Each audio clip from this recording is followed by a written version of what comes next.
Bonjour à tous et à toutes, c'est Nicolas d'Aquadex Diving et on se retrouve aujourd'hui pour une vidéo pour vous parler des risques de la plongée profonde. Alors ce cours s'adresse principalement aux élèves en formation Deep Diver, des spécialités PADI, SDI ou SSI, mais également aux élèves du PE40 français. Okay. Ce cours va durer environ une quarantaine de minutes, donc essayez de rester concentré, n'hésitez pas à faire des pauses de temps en temps pour aller boire un petit coup d'eau ou boire un café.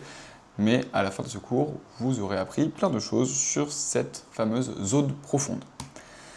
Alors l'objectif quand même du cours, ça va être d'identifier les 5 spécificités de cette zone profonde et les risques associés à cette zone afin de mieux l'appréhender sur vos prochaines plongées.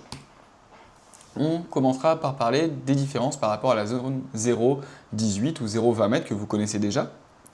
On parlera ensuite de la saturation en azote et des dangers associés à celle-ci. On parlera ensuite de la narcose à l'azote, de l'essoufflement et on finira par parler de la toxicité de l'oxygène. Alors, quelles sont les différentes spécificités de la zone profonde? Par rapport à la zone 0,18, dans cette zone profonde, on va avoir plus froid. Okay, en général, en Méditerranée, l'eau au-delà de 20-25 mètres est toujours vers les 16, 15, voire même 14 degrés, même en plein été. Donc dans cette zone, il fait froid, il va falloir bien se couvrir et se préparer pour ça. Mais en plus d'avoir une différence de température de la couche d'eau, notre combinaison sera plus écrasée parce que la pression sera plus importante et donc on ressentira plus le froid. Il va donc falloir s'y préparer parce que vous verrez par la suite, le froid peut être un facteur favoriseur aux accidents. La luminosité sera aussi différente par rapport à la zone proche de la surface. Plus on va profond, moins les rayons du soleil vont pouvoir pénétrer cette couche d'eau et donc plus il fera sombre. Alors quand on est dans des régions avec de l'eau claire comme Marseille ou dans les eaux tropicales, même à 40, on voit très bien sans lumière. Par contre, si vous allez au niveau de Cerbère, au niveau de Montpellier, vous allez voir que dès qu'on passe les 30 mètres de profondeur environ, on se retrouve dans un milieu qui est presque noir. Donc là, il sera important d'emmener de l'éclairage avec nous pour raviver ces jolies couleurs de nos coraux et pour pouvoir voir quelque chose dans certains cas. La consommation sera bien plus importante. Pour vous donner un ordre d'idée, à 10 mètres, on est à 2 bars de pression. À 40 mètres, on est à 5 bars de pression. On va consommer donc plus de 2 fois ce qu'on consomme à 10 mètres dans cette zone-là. Donc il va falloir être vraiment très attentif à notre consommation et bien communiquer avec vos binômes ou avec votre moniteur sur celle-ci. La narcose est un phénomène que vous ne connaissiez pas jusqu'à 20 mètres.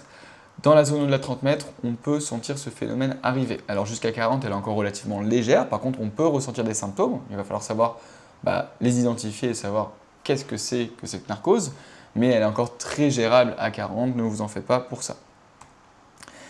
Et ce qui va être vraiment le cœur du cours, ça va être la saturation en azote. Là, jusqu'à 20 mètres, on se sature en azote à 20 mètres, mais vraiment très légèrement. Là, à 40 mètres, la saturation d'azote va arriver bien plus rapidement.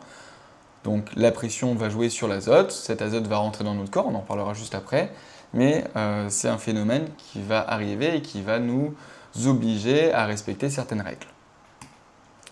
Donc, en parlant de cette saturation en azote, quand on respire de l'air ou du nitrox, peu importe, le corps va utiliser l'oxygène qu'il y a dans ce gaz pour faire fonctionner nos muscles. Et nos muscles vont créer à la place du CO2. Okay, ce CO2 il sera aussi important pour une autre partie du cours. L'azote qu'on respire, lui, il est ce qu'on appelle un gaz neutre. Okay, ce gaz neutre, en temps normal, il se balade sous la forme de micro-bulles dans notre sang, sous forme dissoute. Et on appelle ces petites bulles des bulles silencieuses. Donc dans notre corps, il y a plein d'azote qui se balade.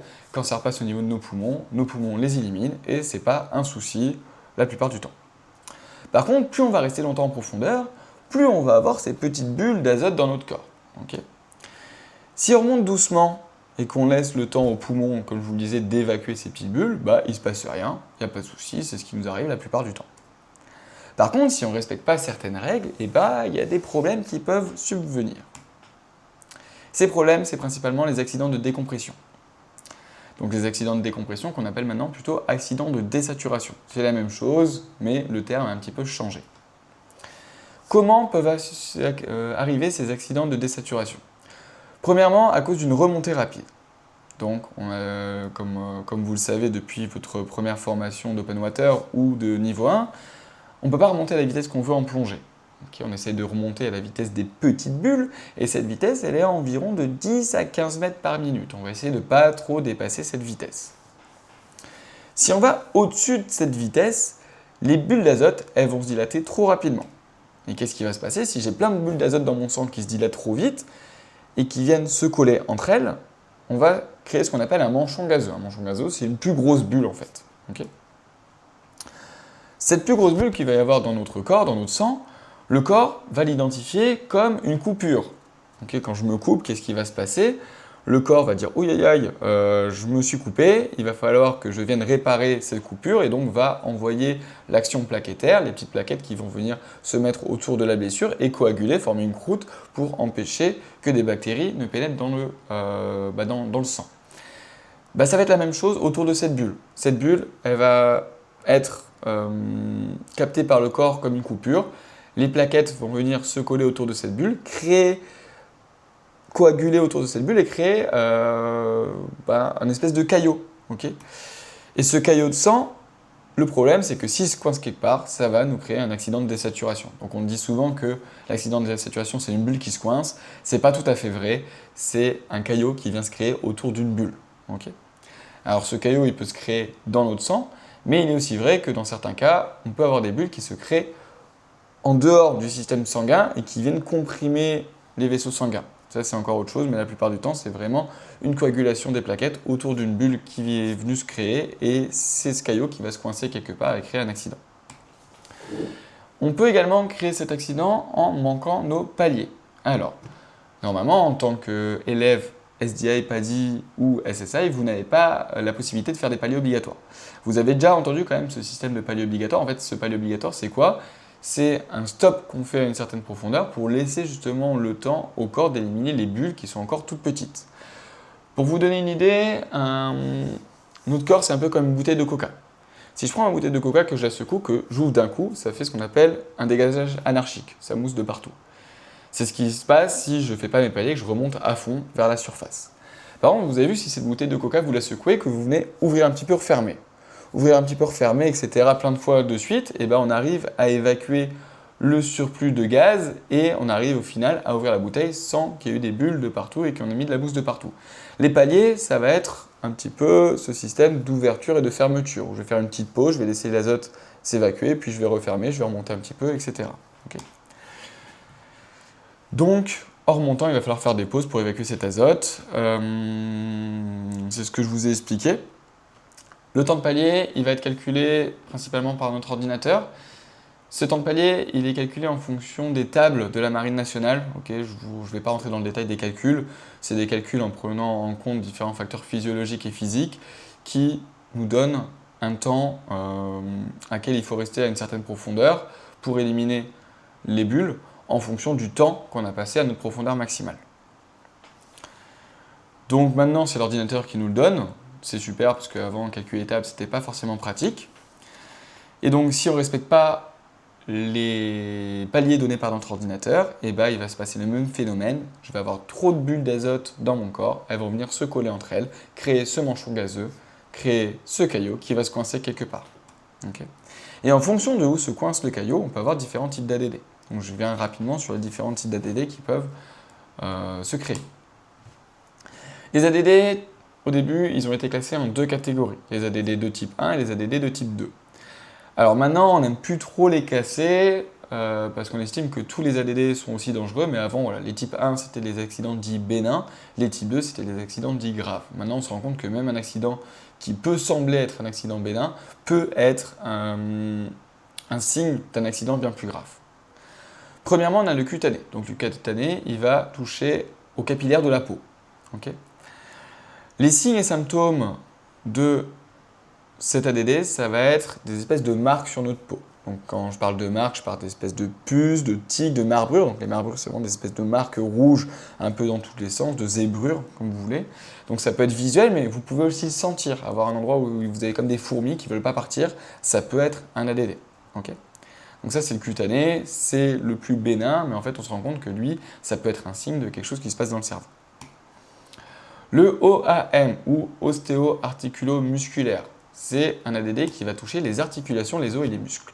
Alors nous, en plongée loisir, c'est pas quelque chose qui va vraiment nous toucher. Ça va plus toucher aux plongeurs recycleurs qui vont prendre des très hauts taux de saturation ou aux plongeurs scaphandriers qui vont travailler sous l'eau pendant longtemps. Pourquoi? Parce que les articulations, les os et les muscles, c'est des tissus qui mettent beaucoup de temps avant d'être saturés en azote. Les différents tissus n'ont pas la même vitesse de saturation. Ceux-là, c'est ceux qui mettent le plus de temps. Donc nous, en général, sur les petits paliers qu'on prend en tant que PE40, on n'a pas le temps de saturer ces tissus-là. Les signes et symptômes, c'est quelqu'un qui va remonter, qui va avoir très mal au niveau de l'épaule, au niveau du coude, ou alors au niveau des muscles. Mais comme je vous le dis, c'est assez rare, en tout cas en plongée loisir. Maintenant, on passe aux ADD de type 2 qui sont bien plus graves, notamment l'ADD vestibulaire. Donc, qu'est-ce que l'ADD vestibulaire? C'est un accident qui va toucher le vestibule. Le vestibule, c'est le siège de l'audition ou de l'équilibre. C'est quelque chose qui se trouve dans l'oreille interne. Les signes et les symptômes, ça va être quelqu'un qui a des grandes nausées ou qui a envie de vomir, ou qui vomit carrément sur le bateau, qui perd l'équilibre, ou alors qui a une surdité à l'oreille, Dès qu'il y a quelque chose qui est un petit peu différent au niveau de l'oreille, de l'équilibre, ça peut potentiellement être un ADD vestibulaire qui est relativement grave parce que le danger, ça peut être une perte d'audition sur le long terme ou carrément des problèmes d'équilibre. Donc là, il faut vraiment intervenir le plus rapidement possible. Je dis ça, mais pour tous les accidents, on intervient le plus rapidement possible. On en parle juste après de la manière dont intervenir. On va avoir l'ADD pulmonaire. L'ADD pulmonaire, comme le nom l'indique, c'est un ADD qui touche les poumons, à ne pas confondre avec les surpressions pulmonaires. En général, sur un ADD pulmonaire, on va avoir une toux qui est plutôt sèche, avec une grosse douleur thoracique. Si la personne tousse et commence à tousser une espèce de crachat un petit peu rose, il y a plus de chances que ça soit une surpression pulmonaire et pas un ADD. Mais dans tous les cas, c'est aussi grave, on intervient rapidement. Et on va avoir l'ADD médulaire. Donc l'ADD médulaire, c'est un ADD qui va toucher la colonne, la moelle épinière. Donc c'est un ADD qui est relativement dangereux, c'est quelqu'un qui va remonter, qui va avoir très très mal en bas du dos, comme si c'était pris des coups de couteau en bas du dos. Ou alors quelqu'un qui a très envie d'uriner mais qui n'y arrive pas. Donc ça peut être un ADD médulaire, donc c'est un ADD qui est vraiment très grave parce qu'il encourt des risques de tétraplégie. Et le dernier, c'est l'embolie cérébrale. Alors l'embolie cérébrale en tant que telle, c'est pas vraiment un ADD, mais en fait le problème c'est que si le petit caillot il arrive à remonter jusqu'au cerveau, par exemple en traversant la partie droite et la partie gauche du cœur, si par exemple vous avez un FOP, le FOP, on l'a vu sur un ancien cours, je vous rappelle, c'est donc la partie droite et la partie gauche du cœur normalement sont séparées par une petite membrane. Un tiers de la population n'a pas cette membrane ou alors a un trou dans cette membrane. Et si par malheur le sang arrive à faire revenir un caillot qui passe en direct dans l'autre partie du cœur et qui remonte au cerveau, si ce caillot va se coincer dans le cerveau, on peut avoir une embolie cérébrale. Et l'embolie cérébrale, le signe et symptôme, c'est les signes d'un AVC. On peut avoir une hémiplégie, donc l'hémiplégie c'est la moitié du corps qui fonctionne, l'autre moitié qui est totalement relâchée, et le risque, comme un AVC, c'est la mort. Donc c'est pas super cool, donc faites attention à vos paliers. Alors, on a des facteurs favorisants qui vont donc augmenter le risque de faire ce genre d'accident. Le premier, ça va être l'âge. Désolé, messieurs, dames, qui sont âgés depuis 45 ans, vous avez possiblement un peu plus de chances de faire un accident qu'un jeune homme ou une jeune femme de 20 ans. La consommation d'alcool va être un facteur favorisant aussi très important. Le froid, comme je vous le disais tout à l'heure, est un facteur favorisant de plein d'accidents. Donc, quand on va profond et qu'on fait des paliers, on se couvre bien pour le froid. Parce que le froid va amener une vasoconstriction, les vaisseaux sanguins qui vont être plus resserrés et potentiellement plus de chances de coincer une bulle. L'effort pendant la plongée, forcément si je fais plein d'efforts, je vais solliciter mes muscles, je vais demander plus d'oxygène à mon corps et je vais prendre plus d'azote avec moi et potentiellement coincer une bulle quelque part. La déshydratation, c'est le facteur numéro 1. Très important de s'hydrater beaucoup quand on fait de la plongée. On estime qu'on perd environ 1 à 1,5 litres d'eau pendant une plongée. Donc si vous faites 3 plongées par jour, par exemple en croisière, vous perdez entre 3 et 4,5 litres d'eau par jour. Donc il va falloir vous hydrater toute la journée. C'est vraiment le facteur numéro 1. Hydratez-vous s'il vous plaît avant et après la plongée. La condition physique va être un facteur très important. Si vous êtes en super forme, vous avez moins de chances de faire un ADD que quelqu'un qui est totalement sédentaire. L'obésité, l'azote adore le gras. L'azote va aller se fixer sur le gras, donc quelqu'un qui est obèse a plus de gras que quelqu'un qui ne l'est pas, logique, et donc a plus de chances de faire un ADD. La fatigue va beaucoup jouer. Évitez de faire des plongées profondes avec des paliers quand vous avez déjà fait un grand voyage le matin même, par exemple, ou la nuit dernière que vous n'avez pas bien dormi. N'hésitez pas à dire « j'ai mal dormi, je suis fatigué, je ne veux pas faire cette plongée ». Et les profils dits yo-yo. Les profils yo-yo, c'est les profils où on monte, on descend, on fait un petit peu n'importe quoi pendant la plongée. Ça, c'est clairement un facteur d'accident. Comment je peux prévenir l'ADD? Alors déjà, je vais essayer de ne pas rentrer dans les paliers obligatoires. Vous, élèves PADI, SDI et SSI, vous n'avez pas le droit de le faire. Mais pour les élèves PE40, vous avez le droit de prendre des paliers obligatoires. Avoir le droit de prendre des paliers, ça ne veut pas dire devoir prendre des paliers. Vous pouvez très bien aller faire une plongée à 40 mètres sans rentrer dans les paliers obligatoires et ça réduit fortement votre risque de faire un accident de désaturation. Essayez de respecter le palier de principe le plus possible, même si vous n'avez pas de palier obligatoire. N'hésitez pas à rester entre 3 et 5 minutes, entre 3 et 5 mètres de profondeur. C'est toujours bénéfique en fin de plongée. Et c'est surtout une zone dans laquelle, en général, il fait moins froid, c'est assez confort d'y rester, il y a de la vie, donc n'hésitez pas à prolonger votre fin de plongée dans cette zone-là. Protégez-vous du froid avec une bonne combinaison, comme je vous l'ai dit tout à l'heure. Essayez de plonger au nitrox si possible. Le nitrox permet de réduire considérablement le risque d'accident.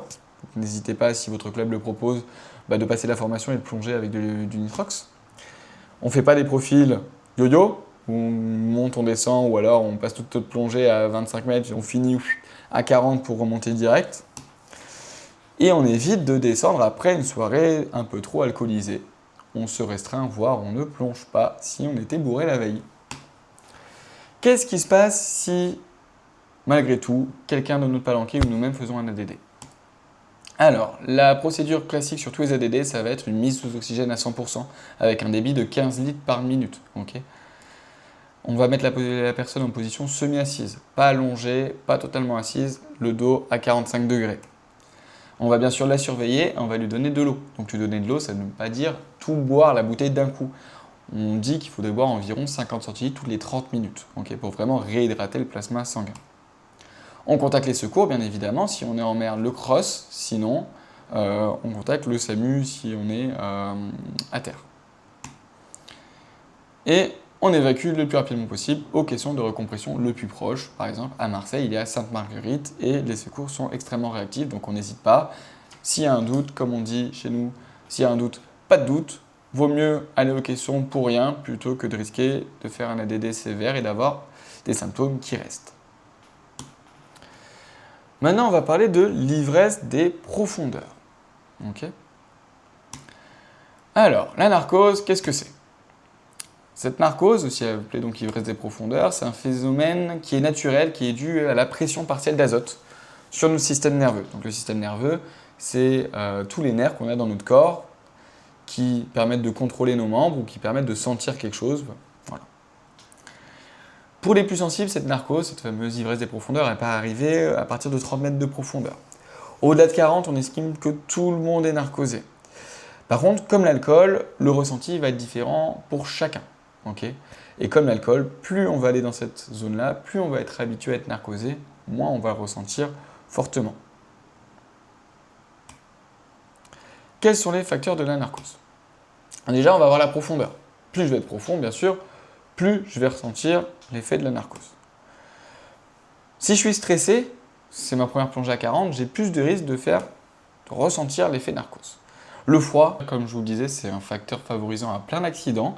Alors la narcose, c'est pas un accident, mais on va moins la ressentir si on est bien couvert. Okay,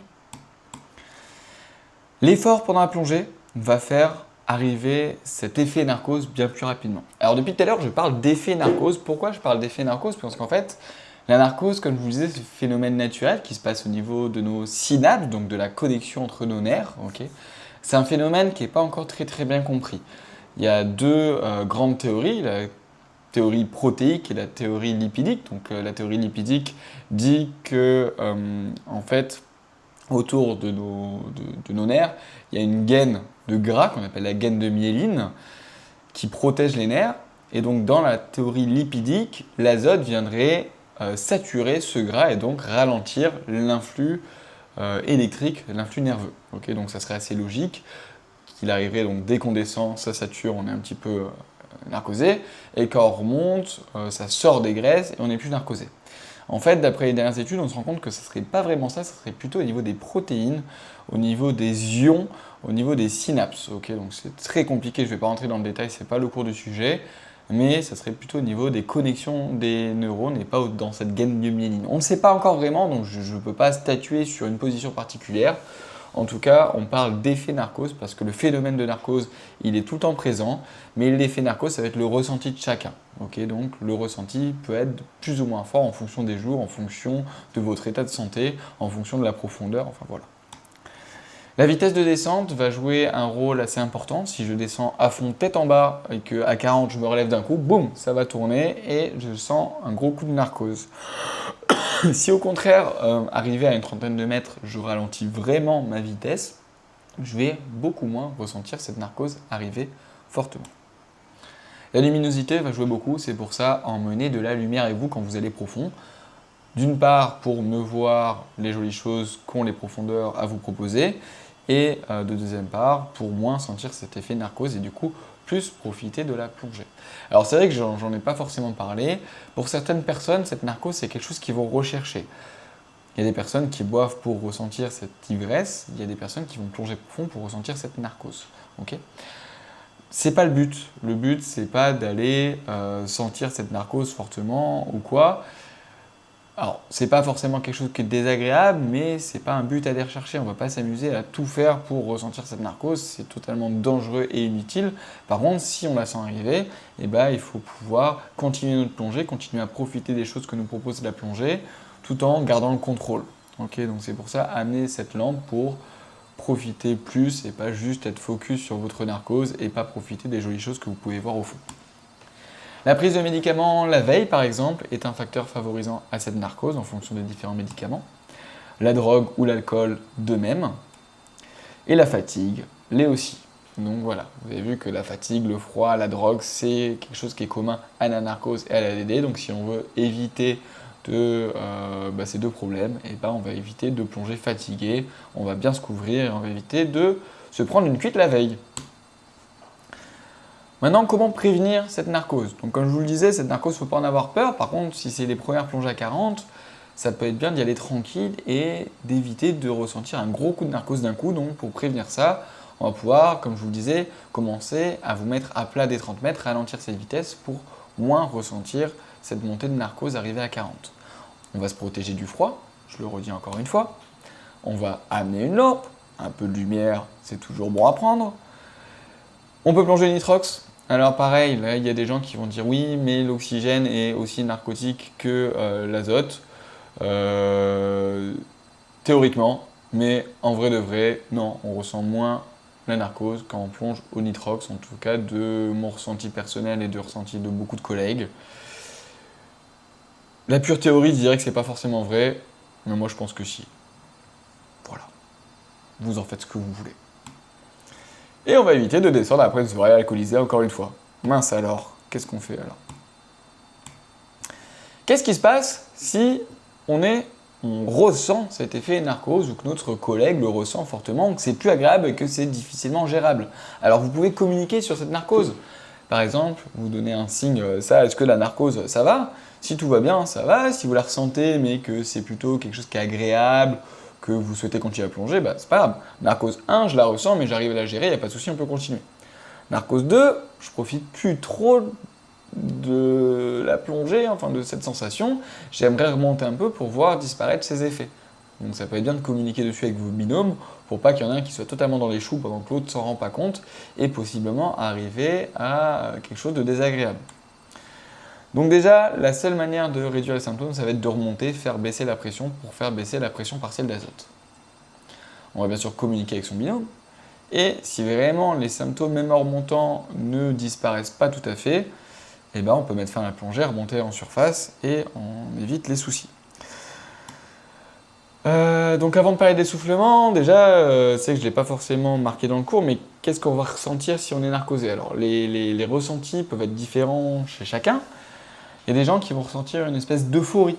Euh, Ils vont être bien sous l'eau, tout va être beau, oh, elles sont belles, ces gorgones, ces cailloux. On peut avoir des hallucinations auditives. Moi, j'entends souvent comme un moteur de bateau au-dessus de ma tête. Ça peut être des hallucinations visuelles. On voit un caillou qui ressemble, je sais pas moi, à un téléphone ou à un éléphant, alors que ça n'a pas du tout la forme de ça.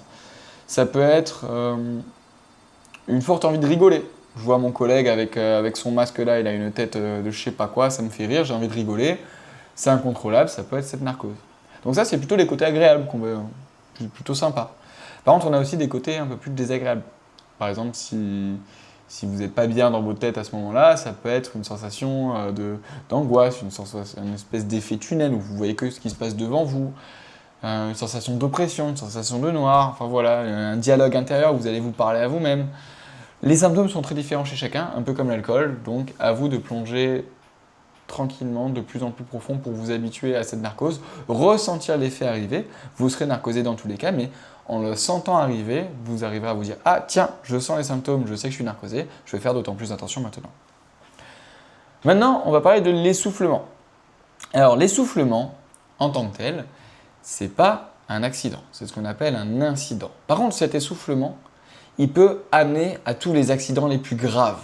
Okay, c'est pour ça que je mets un point d'honneur sur cette formation en plongée profonde d'en parler, parce que c'est à cause de ça qu'on peut avoir de gros accidents. Donc déjà, comment se produit l'essoufflement?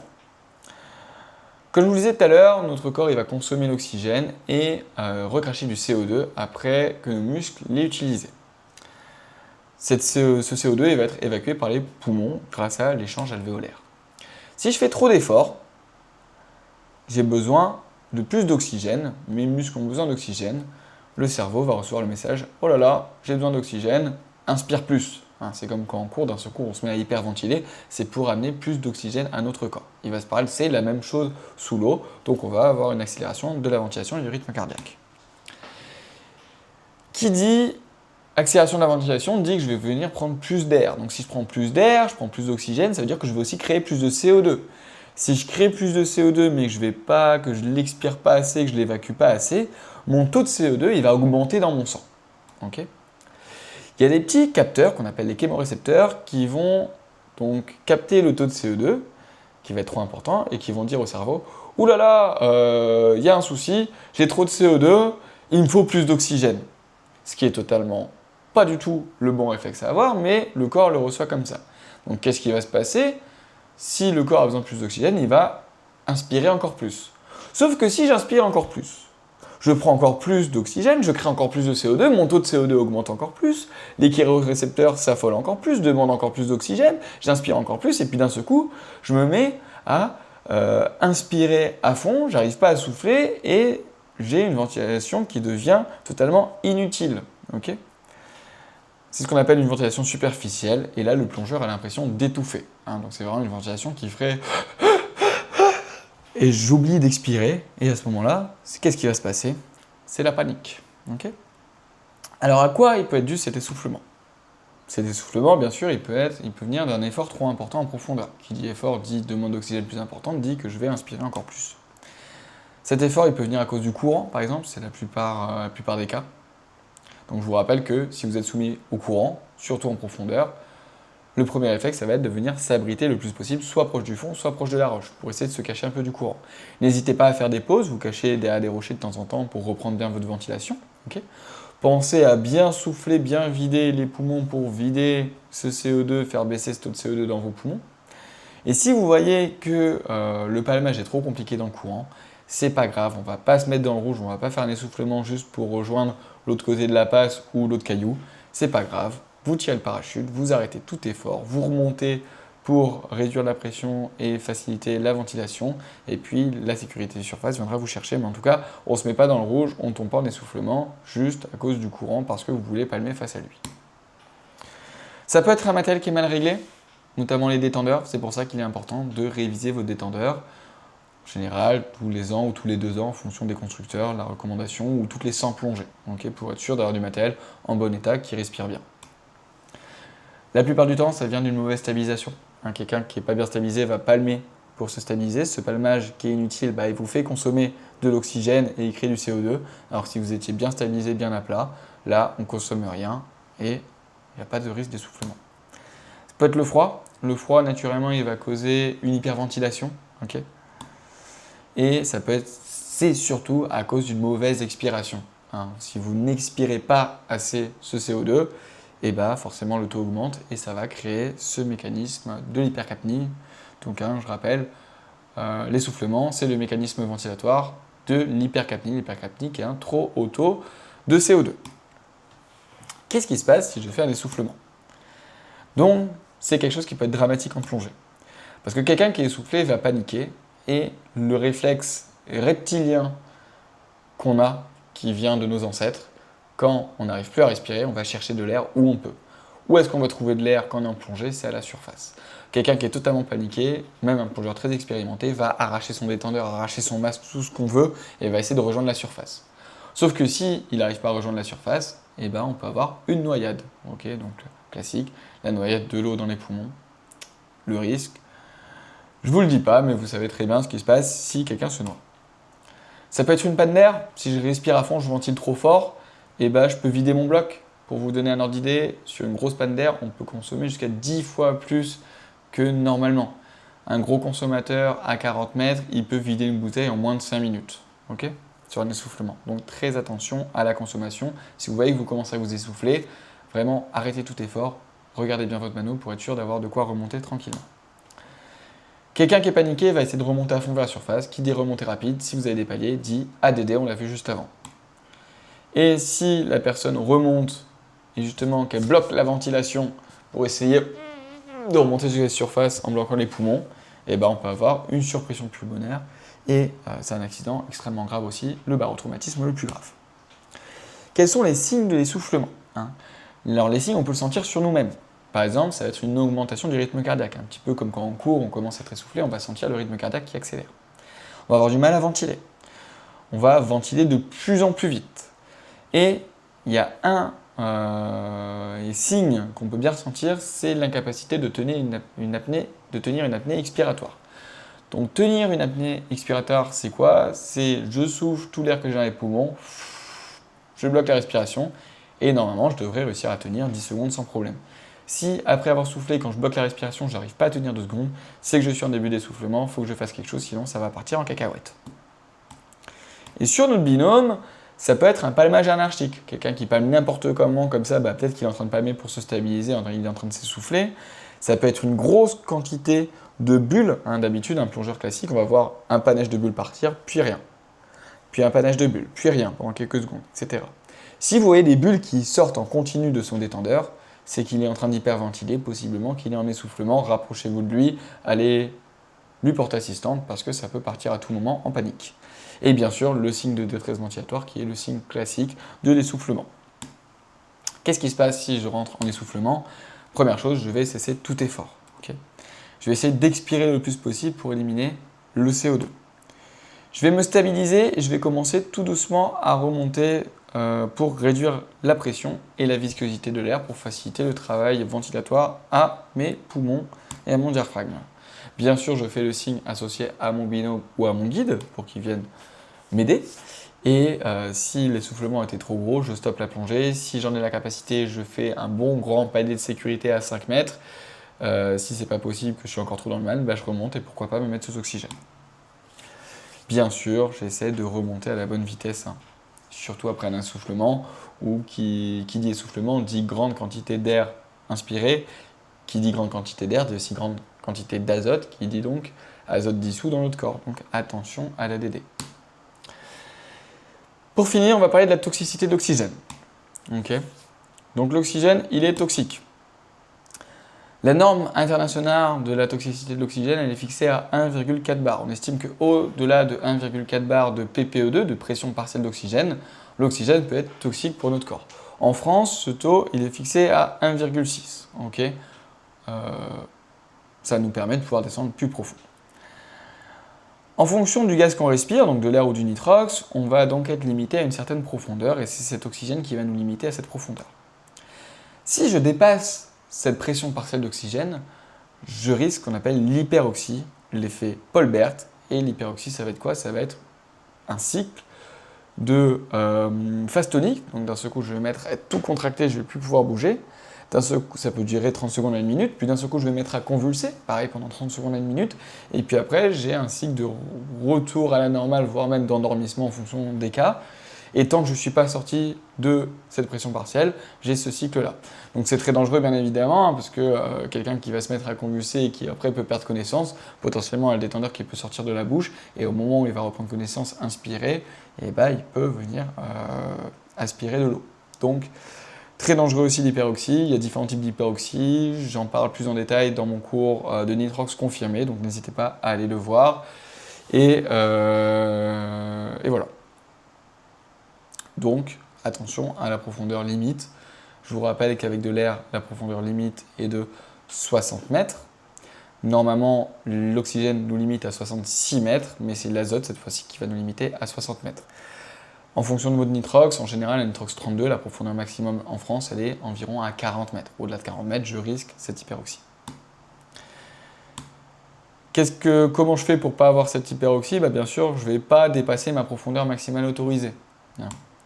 Je vais contrôler régulièrement cette fameuse profondeur et je vais essayer de ne pas dépasser un CNS de 100%. Donc le CNS de 100%, nous, on ne va jamais l'atteindre. Le CNS, c'est la dose quotidienne maximale d'oxygène qu'on peut avoir sur une journée. Nous, on n'intégrera jamais le 100% de CNS en plongée classique. Là, je parle plus aux plongeurs recycleurs ou aux plongeurs nitrox confirmés qui vont faire des longues décompressions avec des gaz très riches en oxygène et qui peuvent dépasser ce CNS. Qu'est-ce qui se passe si ça arrive? Déjà, si mon binôme est en phase de contraction, je vais éviter de le remonter. Parce que qui dit phase de contraction dit possiblement blocage de la glotte. Si je remonte quelqu'un qui a un blocage de la glotte, possiblement il peut faire une surpression pulmonaire. Okay, je vais essayer de maintenir le détendeur en bouche pendant le cycle de convulsion pour éviter qu'il y ait le crash et pendant le cycle de perte de connaissance. Donc s'il y a un bon maintien de détendeur en bouche, la personne va pouvoir respirer sur le détendeur. Et bien sûr, je vais remonter jusqu'à une profondeur où les symptômes disparaissent. Alors, donc sur ce cours DIP, on a donc l'objectif c'était d'identifier les 5 spécificités de cette zone profonde, identifier ces risques afin de mieux l'appréhender. Donc je vous rappelle, les 5 spécificités, ça va être le froid, ça va être la luminosité, ça va être la narcose, ça va être la consommation et ça va être surtout la saturation en azote. Okay, on a parlé donc de ces fameuses différences, on a parlé de la saturation en azote, on a parlé de la narcose, de l'essoufflement et de la toxicité de l'oxygène. Donc on en a fini pour ce cours théorique. Moi je vous remercie d'avoir suivi ce cours. Je ne sais pas pourquoi, il y a un point d'interrogation sur mon PowerPoint. C'est pas fait exprès, n'en prenez pas compte. Merci d'avoir suivi ce cours. J'espère vous revoir rapidement, soit sous l'eau, soit en cours, comme ça, en visio. Enfin, là, je vous vois pas, mais vous avez capté. Je vous souhaite une bonne journée. Merci d'avoir suivi et à plus. Ciao!